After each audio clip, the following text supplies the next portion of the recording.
Hi, everybody, and welcome. I hope you're doing awesome. My name is Nathan, and I'm here with my buddy Jason Clark, and we're going to talk some Shadows Over Innistrad spoilers with you guys. Specifically, we want to talk about the cards that we think have a chance to maybe make an appearance in our favorite modern archetype, Jeskai Geist.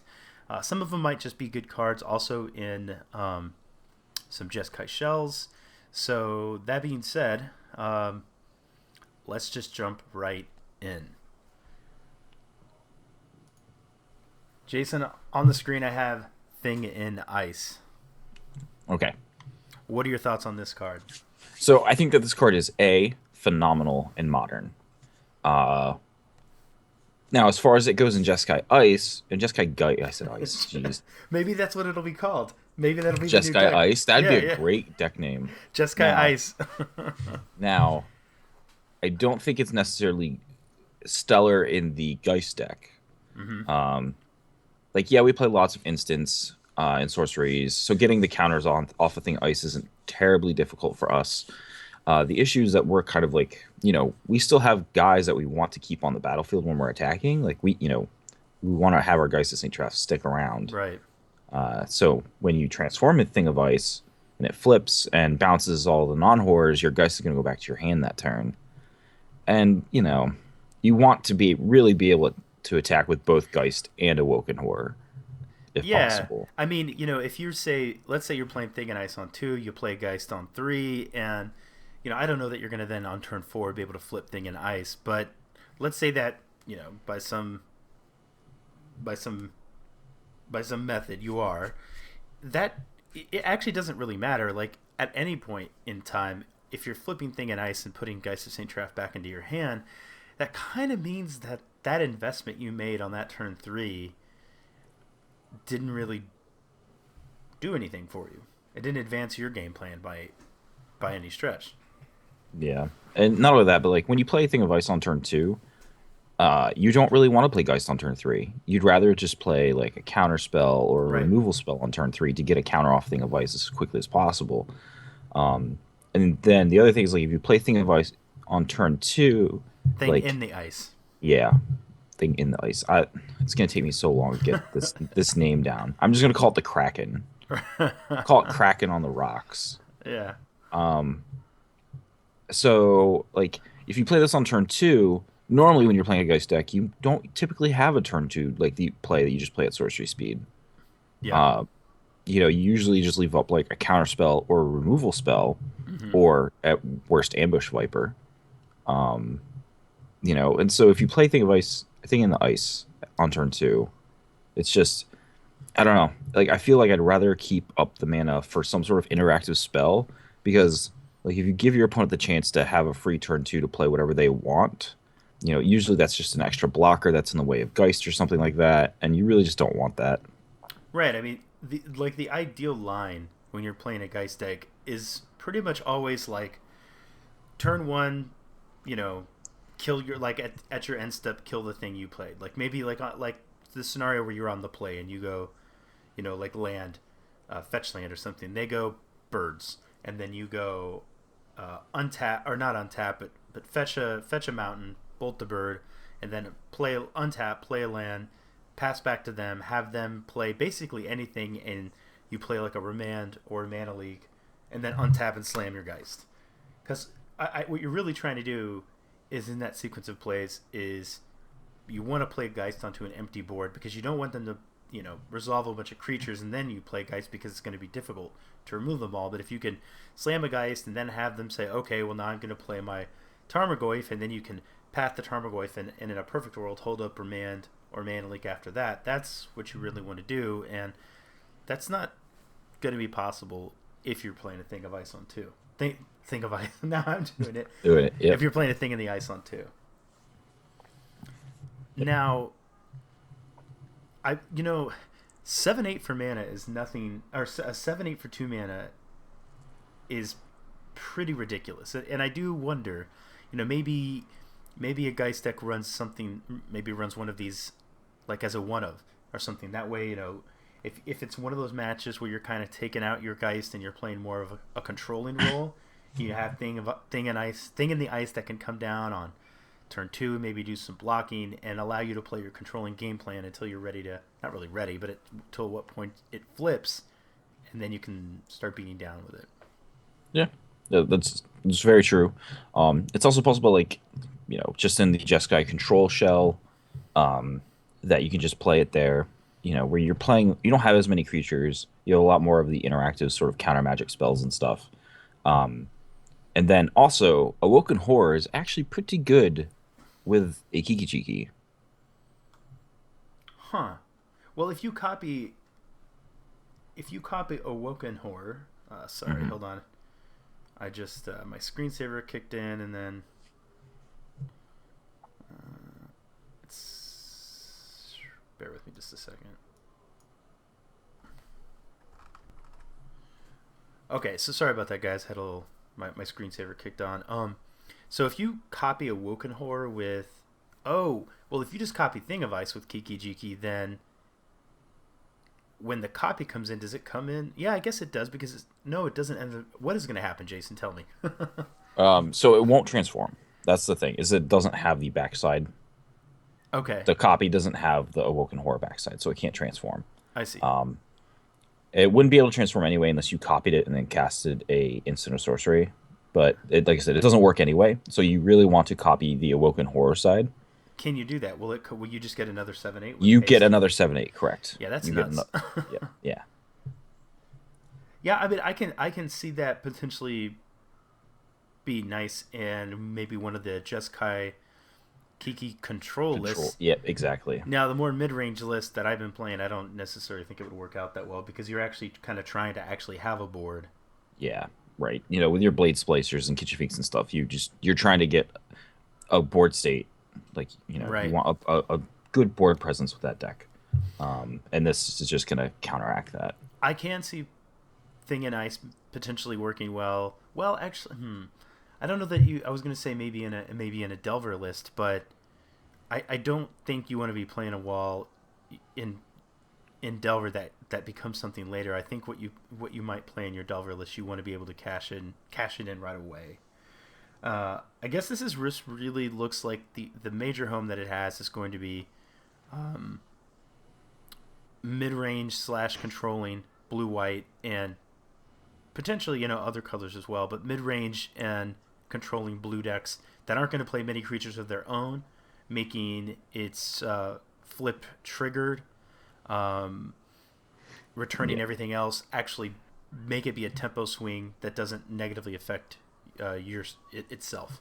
yeah. It seems particularly good for Grixis control, where they get to play, you know, not only Kolaghan's command to be able to get it back if it's Hmm. ever gets removed, but they also get like 1 mana discard spells that they can use to take away their opponent's removal spells for it.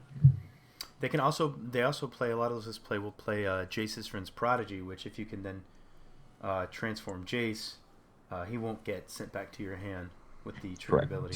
Correct. Yep. You said one other thing I wanted to touch on before we moved. Grixis removal. Oh, I know what it was. This is probably a side note, but I have seen the card played here and there in Modern. Ojutai's command will actually return a thing in the ice. Yep. Yep. So not an irrelevant thing. Okay, so the next card on our list here is Archangel Avacyn. Yeah. Why don't you start us off and let us know what you think about this? Okay, so obviously she's good for the Jeskai decks that want to be playing more creatures. So she's good in the like sort of mid-range version that you've currently been playing with Kiki Jiki. She's also, she seems like she might be okay in Geist, depending on exactly how you build the deck or what you want her like purpose to be in the deck. Hmm. She's not really good for control. Um, she's kind of just, you don't really gain anything off of her enters the battlefield effect if you're playing with her in control. Um, However, I think the control deck is actually the one deck that will be able to utilize her flip ability the best. Hmm. Um, but overall, I think she's probably best in the mid range strategy for the most part. Yeah, I had posted in some various different social media outlets about this card, and you know I've tried my best to theory craft, if you will, and it might be the kind of thing where I just need to play it to see what happens. But one of the nice things at the 5 spot about um, Thundermaw Hellkite is that it has haste, it clears away a lot of flyers, and it is definitely more of an aggressive card than Archangel Avacyn.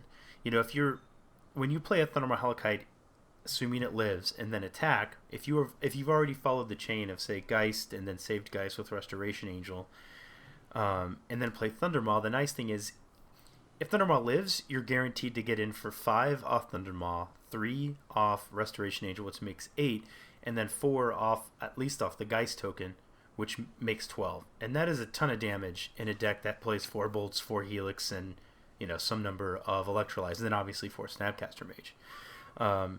The thing about Avacyn is when she comes down, she may save your Geist, but she doesn't necessarily push any additional damage through. It's actually not until turn 6 in which you can potentially then get the additional damage that Thundermaw brings to the table on turn 5, and I think that could be relevant. If I guess the other way maybe to look at them is, well, on that note there, on sort of turn 5 haste attack clear blockers or just save Geist, do you have any thoughts around that? So the only thing that I agree with you that Thundermaw is just the better. If you want sort of this 5-drop that's aggressive, then you want Thundermaw because he just does lots of damage. And even if you are in the position where you just don't have a board state, right, where you just don't have other creatures on the table, Thundermaw is just even by himself great. Whereas if you're in that same position, you don't have anything else on the table, Avacyn's not the best. And I think that's the key, right? Is that Yeah, I sort of feel like your 5-drops really need to. I feel like in Modern, if you're going to play a 5-drop, it needs to be exceedingly difficult to remove. So like a Batterskull, or some of the other examples that I mentioned were Batterskull, Koranos. There is the green-white hexproof creature that you sometimes see played in Modern that says Sigarda, opponents can't make you sacrifice. But all of these cards are very difficult to remove. So they need to have that, potentially have that property. They also need to, if you're going to play them on 5, they need to win you the game or get certainly very close to that. And, Thundermaw has the potential to do that just because of his all-out aggression. Koranos is a game-winning card. Batterskull is a game-winning card that also stabilizes your life total, which is nice. Do you think that, in that context, that Avacyn by herself is good enough?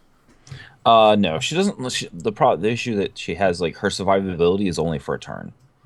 And then after that, any sort of removal spell short of Abrupt Decay kills her. Well, it is important to remember that her indestructibility is a triggered ability, so they could terminate Avacyn in response to her own ETB trigger. Yeah, yep, that's exactly true. The other issue that I have is that you kind of want all of your 5-drops to be good at any time from turn 5 on. At any point in the game, you want them to be good. And it just feels like Avacyn's probably good from turn 5 to turn 7 maybe. But after you get past turn 8, I just feel like her value just drops immensely as the game goes on and on. Yeah, she seems great if you're following that curve of Geist. And if you're going Geist, attack on turn 4, save him with Restoration Angel, and then on the following turn, attack with Geist, Restoration Angel, save them with Archangel of Avacyn, or Archangel Avacyn. If you're following that curve, it seems like it would be fine. But on her own, if it's late in the game and you play, if you're able to resolve her at some point, she does not. It seems like in many of those instances, I would rather be, say, resolving maybe a Thundermaw or maybe a Batterskull or maybe a Koranos. I mean, a 4/4 flyer isn't small, but if she's just being a 4/4 flyer and no other ability, she's not flipping and her ability isn't wiping their board, then she's just a 4/4 flyer. Yeah, I don't know. She just a lot of the times I have to say, like, I sit and I look at her compared to the other 5 drops that are available to the deck, and I just in most almost every position I just would rather have the other 5 drop. You know, we'll see what happens, but my prediction was that she's going to be tested, and she's going to kind of end up like Dragon Lord Ojitai, which is played here and there in some decks. Yeah, I don't think she's going to become a staple or just the iconic powerful card, say that Koronos or Batterskull, or in some decks even Thundermaw was. Okay, so next card is Declaration in Stone. This thing seems pretty sweet to me. yeah. Well, the key to this card is that it's only 2 mana. Mm-hmm. Um, it being a sorcery is a little bit of a downside, but the huge upside that you gain to it is that it's an exile effect that it'll exile whatever you're targeting, and that it exiles multiple copies of the same card. Right. So in particular for, say, our Geist deck, Kitchen Finks is quite annoying. Voice. Right? Voice, very annoying. Mm-hmm. This is it's a sorcery, so you don't have to worry about if you cast it on their turn, them getting a voice trigger. That's just you're just going to cast it on your own turn, and it's going to exile it. And you don't have to worry about the Die's ability either. Or you don't if you target a undying creature, it's not going to come back. Sure, they get this clue token, but my thoughts on the clue token is that the clue token is only good if the game happens to go long, Mm-hmm. right? Because if they use the clue token on their own turn, the very next turn after you cast Declaration in Stone, if it's like the mid game, they have to spend 2 mana to use it, and that 2 mana could prevent them from playing either a second spell or even playing one large spell to begin with during their turn. Yeah, and I've thought about that as well, and just if things are happening the way that you want them to, the other thing is you're going to play Geist on 3, untap, cast Declaration in Stone, and ideally you're going to have a mana leak or a remand in your hand. And so if they're like, okay, well, I'm going to Declaration in Stone the turn that they untap to try to draw a card and do something, you're probably, hopefully, you're going to have a counterspell for that. And the Investigate is just way too slow for you to even care if they're taking 6 damage a turn. I mean, as you know, if you get one solid, unblocked attack in with Geist of St. Traft, that is probably going to be enough to win you the game, because you're going to attack again, and that means Geist is going to have done a total of 6 damage on the first attack, and even if you're suiciding him after that, that extra 4 damage he gets in the air is 10, and you have other Restoration Angels and a boatload of burn. That is probably enough for them to die. I mean, most modern decks are going to deal at least 3 points of damage, if not more, to themselves over the course of the game just from fetching, which already puts them at 17. So one clear attack from Geist and then one suicide attack means that they were, at 7 life, and maybe you're packing Thundermaws and a bunch of bolts. So there is one other small thing that I thought about with this card that I think is worth mentioning. That player investigates for each non-token creature exiled this way. This thing is going to be awesome against black-white tokens in our deck, which has always kind of been problematic.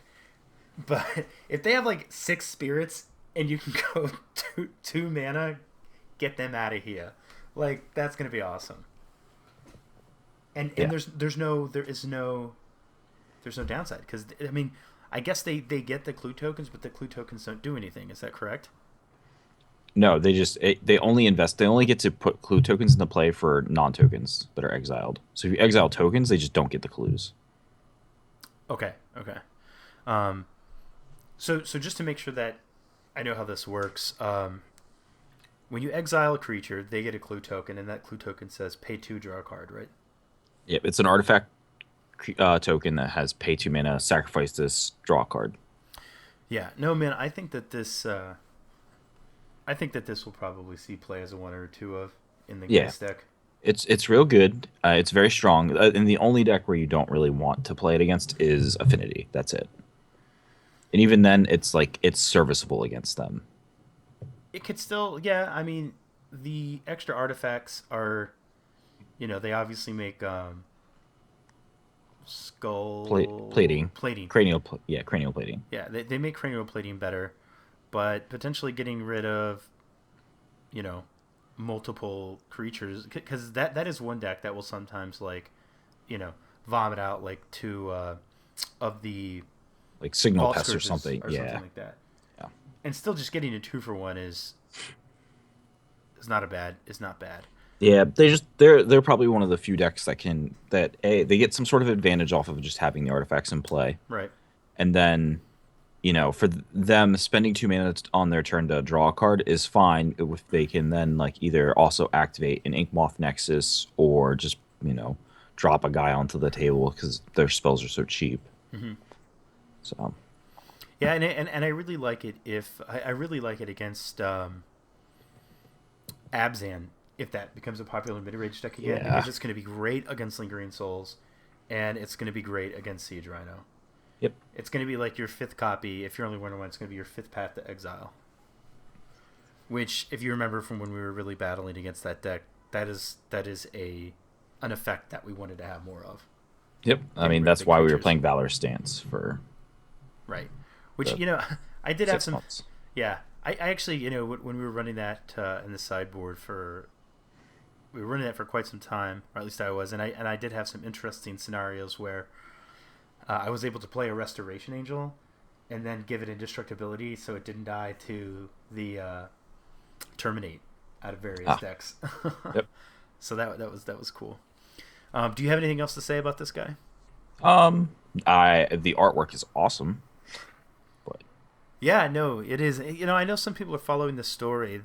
It sounds like I have not read the lore stuff, and I keep saying, all right, I'm going to take an afternoon, and I'm going to go onto the mothership, and I'm going to read through all of the different lore things. But I know it sounds like Nahiri and Soren are having some kind of disagreement or something. yeah, like so basically what happened is when the Eldrazi were released on Innistrad or on Zendikar, Mm-hmm. Nahiri asked Soren for help, and he was just like, "No, I have other things going on," and didn't go to help. So she's mad, Right. and so she's on Innistrad, basically with the intent of doing as much damage to Innistrad as was dealt to Zendikar. Okay. Yep. So, Speaking of art, Thing in the Ice. I'm actually really in love with this card art. A, I think it's going to look great in foil, but B, I I love the flavor of it, because it's like, here's these treasure hunters or whatever they are on their sailing ship.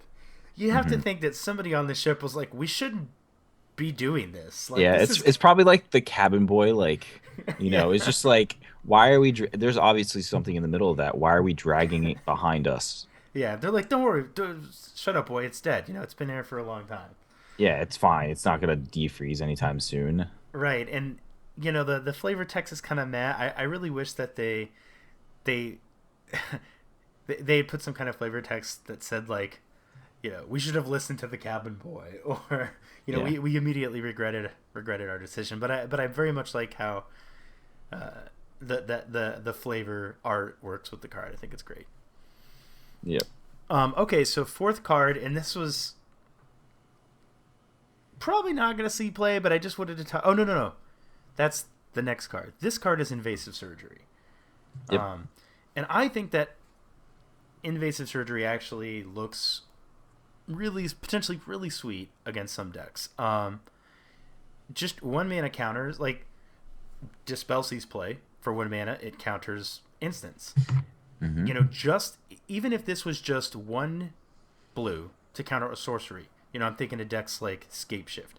I already think that I would probably consider this playable, and it would find a 1 or 2 of spot um, in the sideboard, because it looks great against Scape Shift.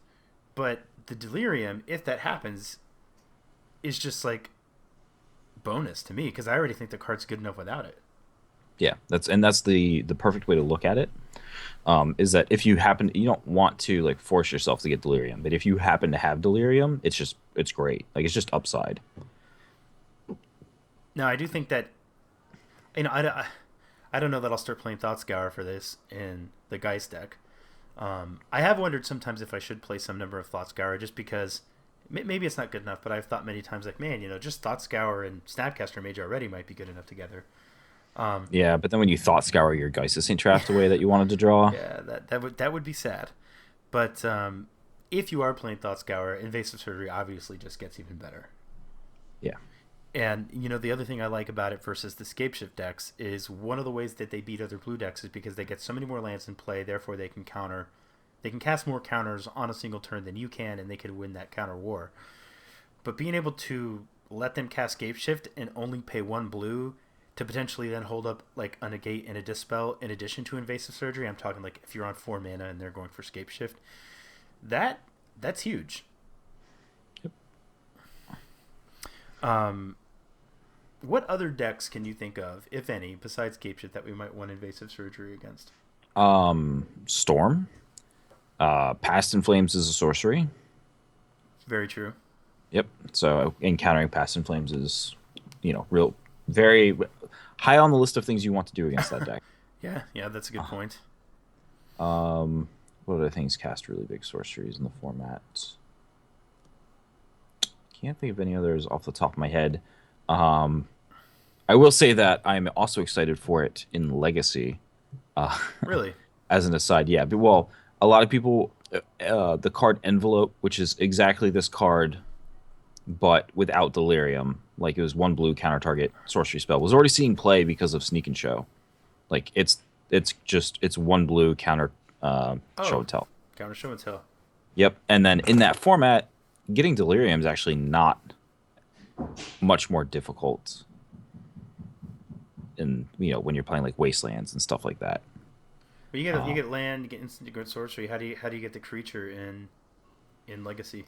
You just like kill one of their guys, or we're also talking. It's going to be in the same deck that's probably playing Thought Scours and stuff like that too. Right on. The decks playing Envelope were Delver decks. I see. Okay, makes sense. Yeah. So this is just like counter your show and tell and remove all the other ones if I have Delirium. Mm-hmm. Yeah, I'm all for that. Even as a show and tell player, I'm like, yeah, that seems great. I don't know that it would be good enough, but because again, like in some decks, it would only be good enough if I think you could get the Delirium aspect. But things like Lingering Souls that's a sorcery, and if you potentially could exile all their Lingering Souls, that would be great. Because yeah, I mean, I think if that's the case, like we might play like 1 Invasive Surgery in the sideboard of Geist, and that's like if Scapeshift becomes popular, right? Yeah. Whereas like if you're the Delver deck, like if you're like Grixis Delver or something like that, you might just play like 2 Invasive Surgeries in your sideboard because you're playing the Thought Scours. Right. Makes sense. Okay, so last here, this is one Jason probably wouldn't have added to the list, but I just wanted to add it because I'm sort of a sucker for big blue card draw spells. But it's Pour Over the Pages. Yeah. It's kind of like Compulsive Research if you're at 5 mana, but yeah, at that point, I guess it's better. Not necessarily, because if you're at, I mean, I guess Compulsive Research is what, draw 3, discard 2, unless you discard a land. Yeah. Whereas this is like draw 3, just discard 1, and the 1 can be anything. It is also 2 blue. Yeah, it's double blue as compared to the 1 blue on Compulsive Research. And the only thing that sucks about Pour Over the Pages is you have to have 5 mana to cast it to begin with, whereas Compulsive Research, you can do it on turn 3 if you want to, or you can do it later in the game and still have your other mana up. The key to Pour Over the Pages is like the key to cards like Frantic Search is that if there is some sort of land in the format that can produce multiple mana off of that Mm-hmm. single land, so the cards of the format that immediately jump to mind are like Nykthos. Mm-hmm. But unfortunately, since this is blue, there really isn't a sort of mono blue devotion deck in the format Right. that can utilize it. And then the other thing is like uh, forests that happen to be enchanted with Utopia Sprawls, which isn't that great either. So there really isn't. It's not like Legacy or even Vintage where you can like untap a Academy, like Tolarian Academy, and use it for mana again, or Right. you can use Frantic Search in like a blue green Elves build to untap Gaia's Mm-hmm. Cradle. Like you just don't have that kind of effect to really get this insane bonus off of it. We're just looking at it as a compulsive research that costs 5, but you don't have to discard a land. You can discard anything else you want. Fair enough. Fair enough. Um, I always want to draw 3 cards. I trust me, I understand. I still wish I could, and maybe I can. Maybe everybody's wrong, but I've always wanted to like just throw Jace's Ingenuity as a one of in basically any blue deck I play, or any mid range blue deck I play. I think that Jace's Ingenuity is better than this card. So Might be, might be. I mean, being an instant and not having to discard. Granted, I don't know if I've ever seen anybody play Jace's Ingenuity in Modern.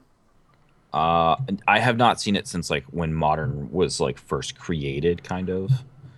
Before anybody really knew like what was going on in the format. Yeah, I mean, it is a better rate than Sphinx's Revelation. Hmm. Um, at least at 5 mana, Yeah. you get 3 cards instead of 2. But anyway, guys, I think that's gonna do it for now. As always, thank you for watching. I appreciate the support. If you like what I'm doing here on this channel, please consider subscribing. Jason, where can we find you at? So you can find me on Twitter at RealEvilGenius. That's the easiest way to get a hold of me. And you're doing some streaming on Twitch, right? Yep. So I didn't stream this past week. It looks like my main streamed night was Monday night. It looks like I'm gonna have to change because of my fiance's work commitments. Mm-hmm. So I'm trying to figure out what other night. Looks like it's going to be moving to Tuesdays, but I don't know for sure. So it's like I said, likely going to be Tuesday nights, and then I try to stream on Sunday nights also. 8 p.m. Eastern is my start time, and I usually go for a couple hours, playing either standard or modern. Typically do not play limited, but Okay. yep. And you can go to greatnate.com and find all of my social media links. Guys, thank you for watching. Draw well, smash face, and I'll talk to you soon.